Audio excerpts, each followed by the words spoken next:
welcome a new consultant, majority consultant, and that's Elisa Wynn to my right.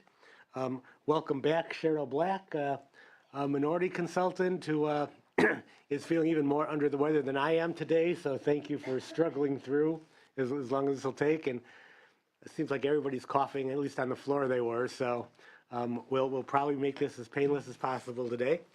We do have two new members on the subcommittee as well.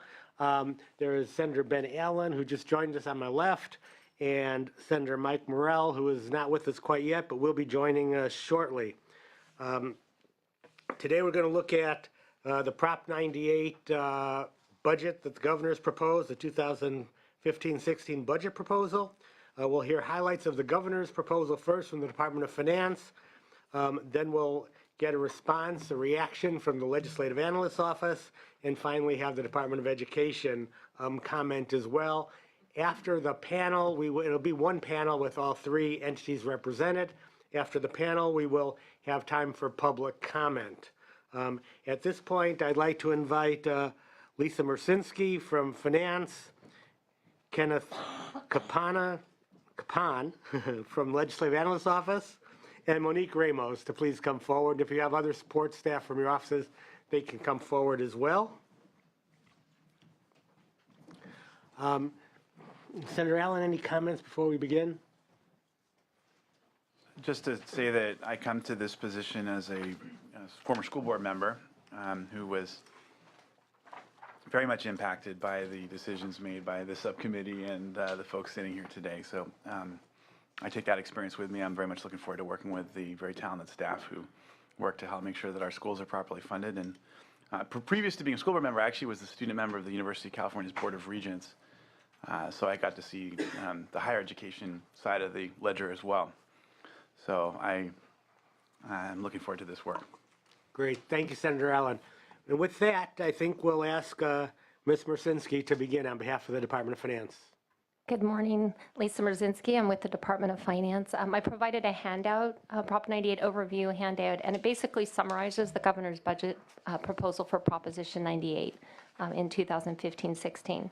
We'll start with Figure 1, and in Figure 1 are the state general fund revenues projected in the governor's proposal, and in addition at the bottom is the projection of the minimum guarantee. I included the 2011-12 Prop 98 guarantee in the revenues just to kind of highlight the increases that have happened over the past several years. 2012 was the passage of Prop 30. So 11-12 has a partial year of Prop 30 in it, but the full year of Prop 30 funding was in 2012-13. But as you can see in 11-12, state general fund revenues were at $83 billion in 11-12, and they grow by over $30 billion in the governor's budget to $114.1 billion.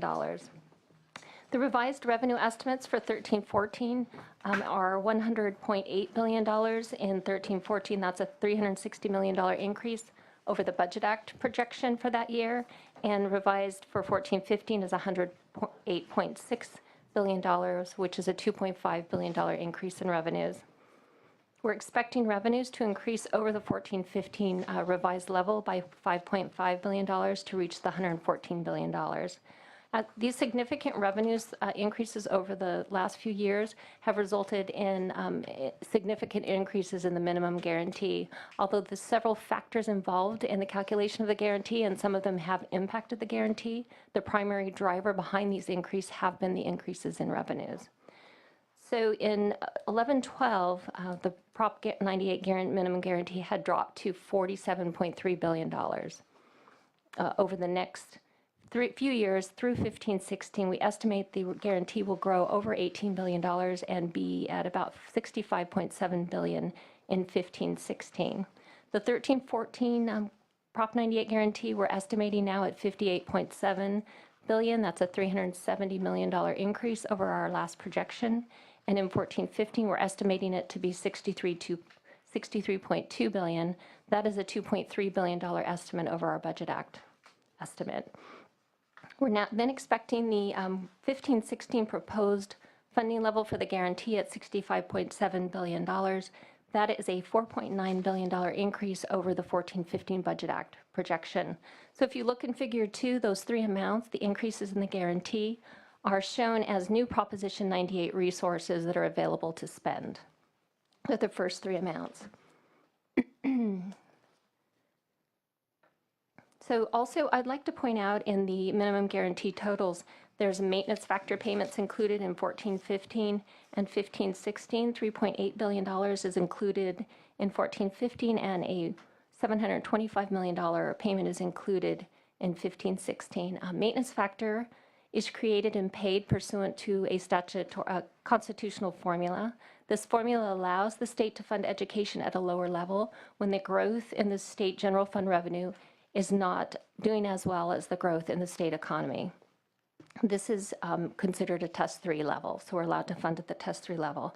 The state can also fund at a lower level by suspending the minimum guarantee.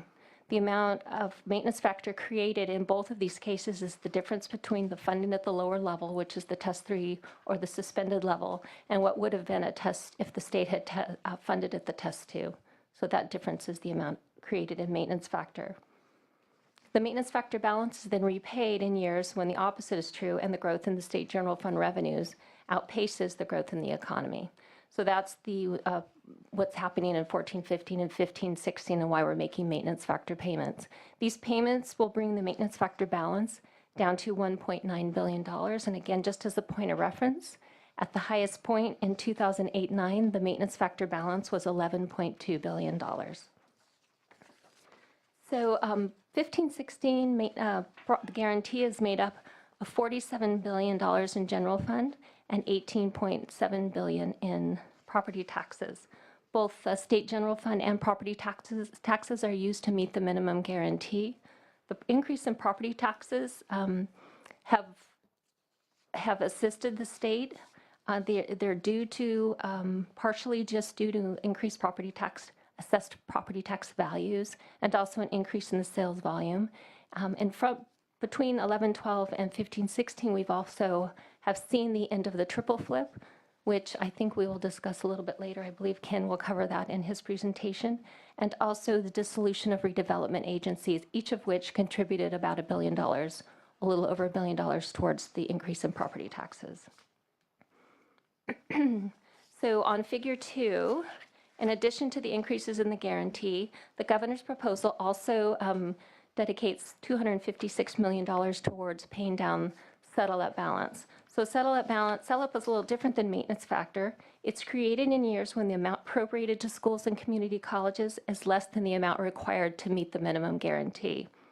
This usually occurs when the factors in the guarantee change over time, and we just, at some point, the legislature needs to appropriate funds to meet the guarantee. So this $256 million payment will bring the settle-up payment, or the settle-up balance, down to $1.2 billion. So also included in available resources are the removal of prior year one-time expenditures, also some technical adjustments, and then some proposition one-time savings. So the total available to spend is $8.5 billion. So the second part of figure 2 is the governor's 3-year spending plan for the Proposition 98 resources. The ongoing expenditures included in the plan total $5.3 billion and include the following. There's a $4 billion investment in the local control funding formula. This investment eliminates more than 32% of the remaining funding gap and builds on the nearly $6.8 billion that has been provided over the last 2 years. The governor's budget also invests $500 million for the adult education block grant. This block grant is an integral part of the state's workforce development plan and follows a 2-year planning period.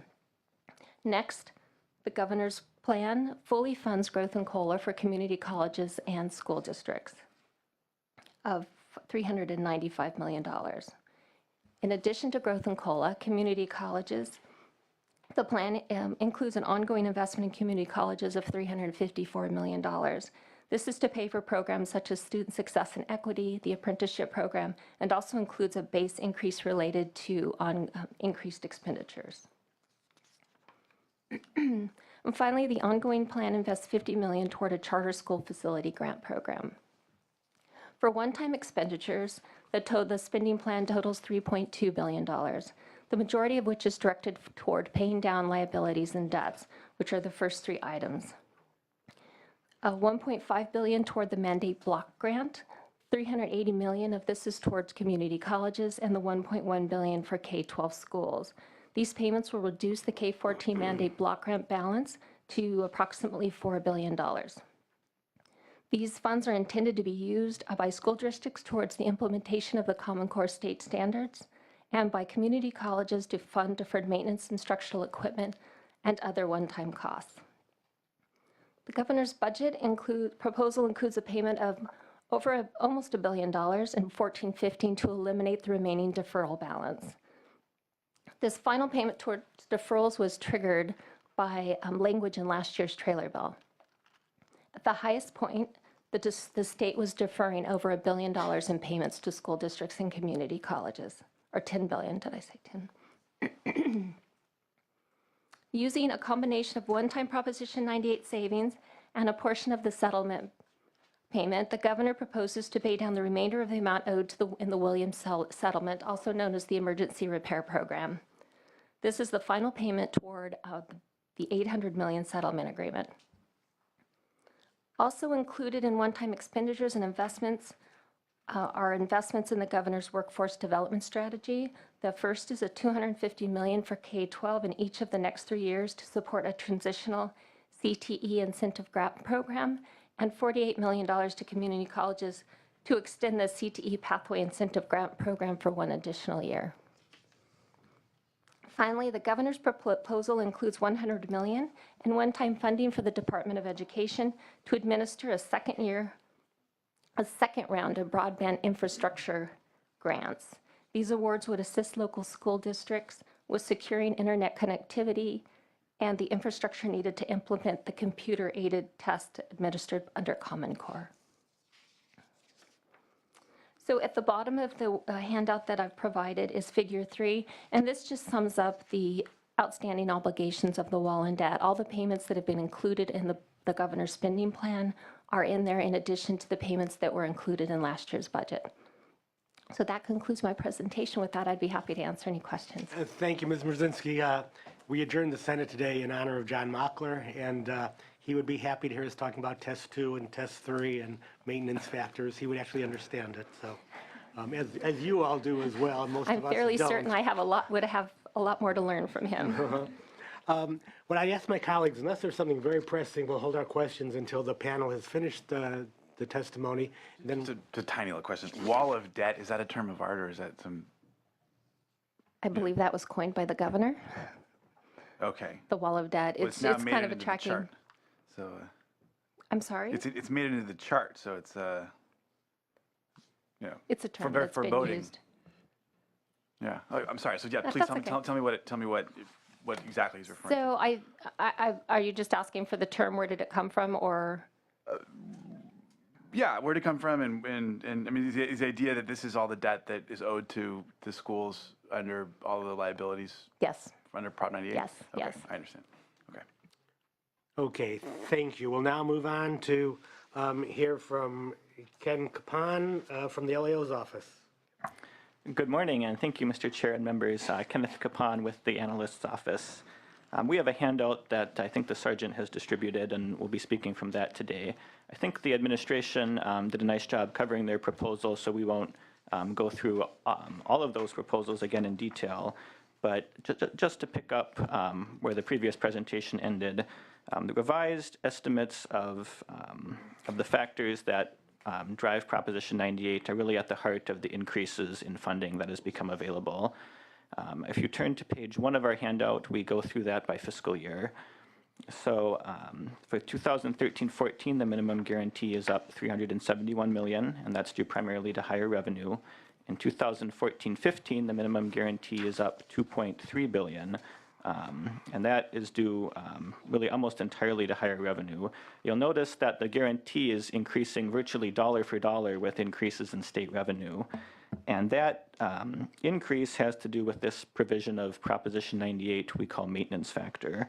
As you know, in tight economic times, Proposition 98 lets the state reduce funding to a lower level, but we have to keep track of that reduction and build back up in stronger economic times. And so those restoration payments are what we call the maintenance factor payments. There was, I think, a few years ago, some contention or kind of questions about how to make those maintenance factor payments.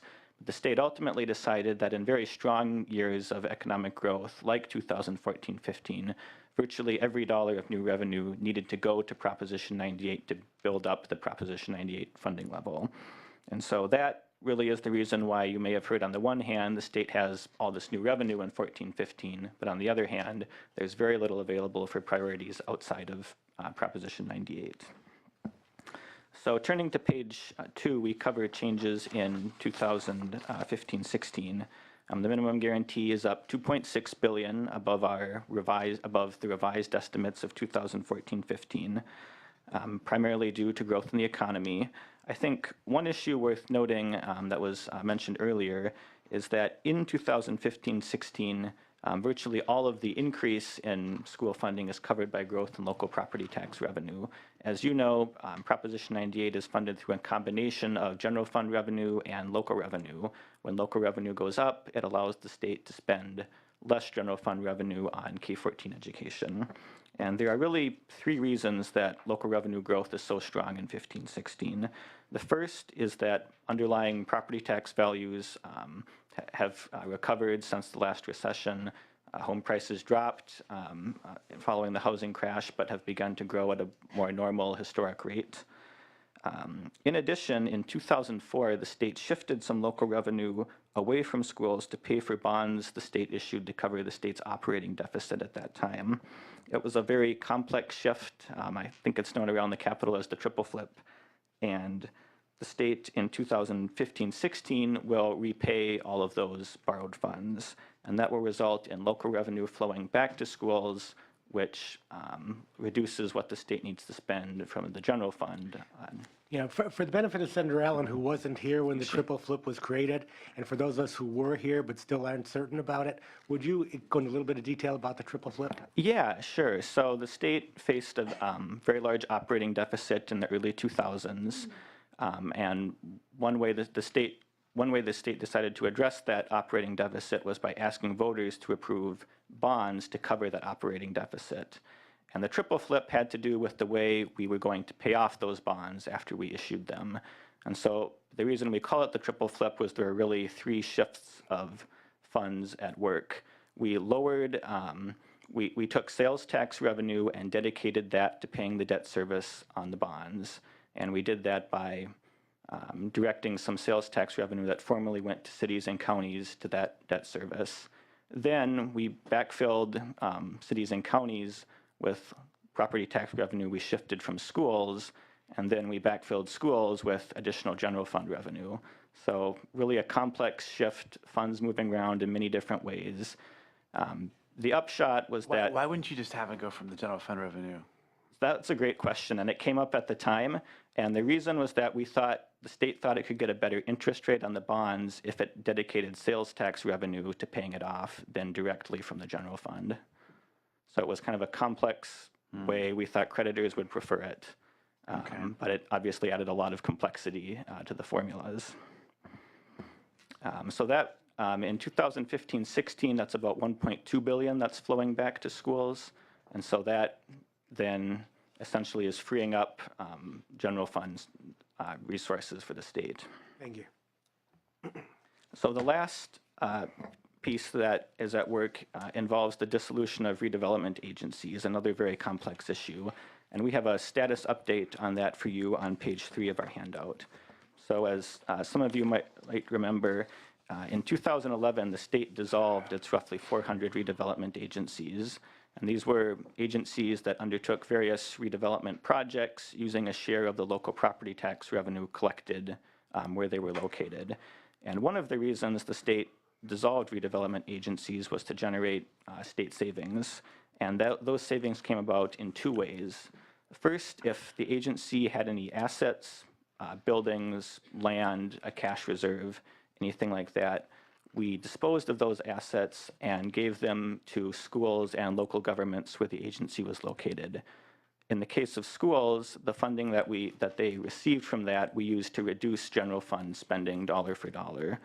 So there was no net benefit to schools, nor either a net loss. It was just replacing, giving them additional local revenue and less general fund revenue. To date, that's given the state about $1.6 billion in savings from the disposal of those assets. The other way that we received state savings was by shifting some local revenue, local property tax revenue formerly collected by the RDAs to schools and local governments on a permanent basis. So in 2012-13, about $700 million was shifted to schools in that way, and the state reduced general fund spending on schools by $700 million. So it was a wash for schools, but general fund savings. In 14-15, that amount has increased to $824 million. The state has not gone back and updated that adjustment. So effectively, schools are receiving a net $124 million benefit in 14-15 from the dissolution of redevelopment. So lots of complexity, shifts, flips, and redevelopment all going on at once. But the bottom line is that the state general fund is experiencing a lot of savings because local revenue is covering these increases in the guarantee. So turning to page 4, we'll just cover our comments on these estimates. One thing to consider is that if any additional revenue arrives in 2014-15, virtually every dollar will need to go to Proposition 98. Our most recent look at the state economy and state tax situation is that revenue is likely to grow $1 to $2 billion by May for 2014-15. And so we would advise you to begin considering now how you might want to allocate that $1 to $2 billion to schools and community colleges, given that we think this is likely to materialize. A second comment is that if the 14-15 minimum guarantee increases, that also means school funding will be higher in 15-16. So in addition to the one-time funding to allocate, there may be additional ongoing funding available for other programmatic increases like LCFF or other priorities. A third thing to consider is that even though our funding outlook now is very favorable, an economic slowdown in the future could reduce the minimum guarantee in 16-17 or in a future year. Because Proposition 98 is so sensitive to state revenues, if there were a slowdown or some kind of a stock market drop, the state could actually find itself at a lower level of funding in the future than it is today. And the last point is that we've received a lot of questions about the relationship between Proposition 98 and Proposition 2. As you know, this Proposition 2, approved last November, establishes a new state school reserve, and deposits are required in this reserve if various conditions are met. Generally, those conditions all involve very strong growth, year-to-year growth in state revenue. We've looked at the factors that drive Proposition 2 deposits, and we think a condition is that those conditions are unlikely to be met in the near term. And so that also means that limits on local district reserves linked to those deposits would not take effect within the next few years. When you say near term, what does that mean to you? We think it's very unlikely within the next, say, 1 to 2 years. We also did a longer term forecast over 5 years, and it's unlikely but not impossible over that period. There just seem to be a lot of different interpretations out there, including from school board advocates and others. Sure, and I think that is driven by a couple of things. Partly it's the complexity of the measure and all these different conditions.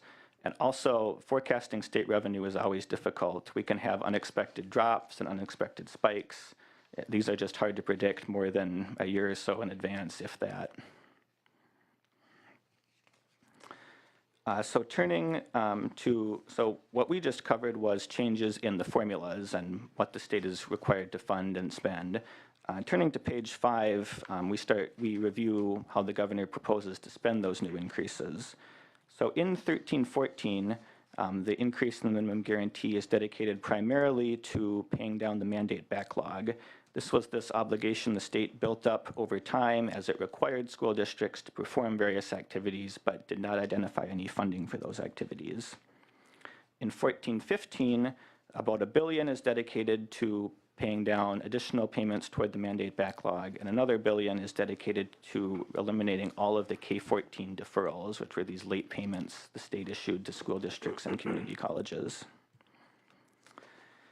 Turning to page 6, we cover the governor's major proposals for 15-16. I think the administration went through those in nice detail already. Again, the three big proposals are $4 billion for implementing LCFF, a little over $800 million for a package of workforce, education, and training initiatives, and a little less than $800 million for various community college increases. On page 7, we have a line item detail table that walks through all of the changes in 15-16. We won't go into that in detail today unless you have questions. All of those issues will be covered in future hearings. Turning to the final page, some comments for you to keep in mind as you evaluate the spending package. Overall, we think the governor has we have a positive assessment of this proposal. We think it's a reasonable spending package. The governor's priorities generally are consistent with the legislature's priorities the past 2 years, particularly the focus on LCFF implementation and the efforts to reconstitute the adult education program builds on previous conversations and discussions with the legislature and the governor. The proposed budget also makes notable progress toward retiring outstanding obligations. Under this budget, all state and community college payments would be made on their statutory schedule for the first time since 2000-2001. The budget also would provide $1.5 billion, which is notable progress toward retiring the mandate backlog. Still about $3 billion left in the backlog, but much lower than it has been in the past. We also, final comment, think that it makes sense to dedicate some funding in 2015-16 to one-time purposes. That is really to help manage any potential reduction in future funding levels.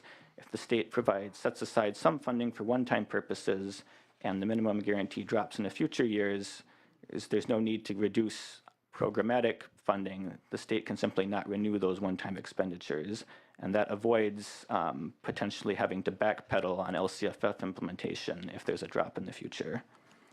So I think that covers our comments, and we're happy to take questions. Thank you, Mr. Kapan. And again, we'll hold questions until the end of the panel. We'll turn now to the Department of Education, Monique Ramos. Good morning, Monique Ramos on behalf of State Superintendent of Public Instruction, Tom Torlakson. The superintendent is very happy with how education fared in the governor's budget. After years of devastating cuts, he's excited to see the governor's investment in K-12 education. He also notes it's an exciting time in education. We are implementing our new standards. There's a new assessment system this year, and we're also in the process of still implementing our new funding and local accountability system.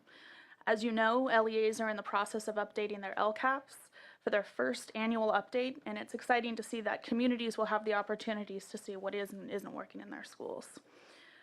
Specifically related to the governor's budget, the superintendent appreciates the $4 billion for LCFF implementation. This will close the gap by 1/3.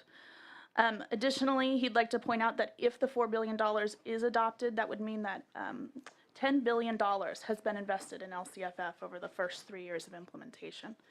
He also supports the $900 million to fully pay off all remaining K-12 deferrals and the over $1 billion to pay down the mandate block grant. In regards to early learning, the superintendent is encouraged to see the governor's budget investments. He has suggested the $33 million to fund the regional market rate increase. For the first time since 2007 and 2008, there's a cost of living adjustment for capped child care programs. And finally, he annualized the 4,000 state preschool slots that were negotiated last year. But does note that we lost over 100,000 slots during the recession, and we need to continue to work to retain those slots. Turning to facilities, the superintendent is happy to see that the governor is open to reforming the program. Under the current program, the state has invested $35 billion, matched with $89 billion for local districts. We have made a lot of progress, but we still have a long way to go. We have over 50% of our school facilities are over 25 years old, 10% are over 75 years old. We know modern, healthy facilities are crucial to the success of our students, and that is why the superintendent supports state funding for school facilities. In reaching our goal for 21st century education, we have to give our students access to 21st century tools. The superintendent is pleased that the governor has included $100 million in one-time funds to invest in local internet connectivity and infrastructure. He's pleased to see the $250 million in order to continue CTE investment in our high schools. Additionally, as a teacher, he supports the additional dollars for the Commission on Teacher Credentialing. We have an obligation to provide our teachers with high-quality preparation programs, and he feels that the money will go toward that. Finally, while the superintendent is very appreciative to see the $500 million in investment for adult education, he does have concerns with the governor's budget proposal, but looks forward to working with the legislature and the governor to work through those. Thank you.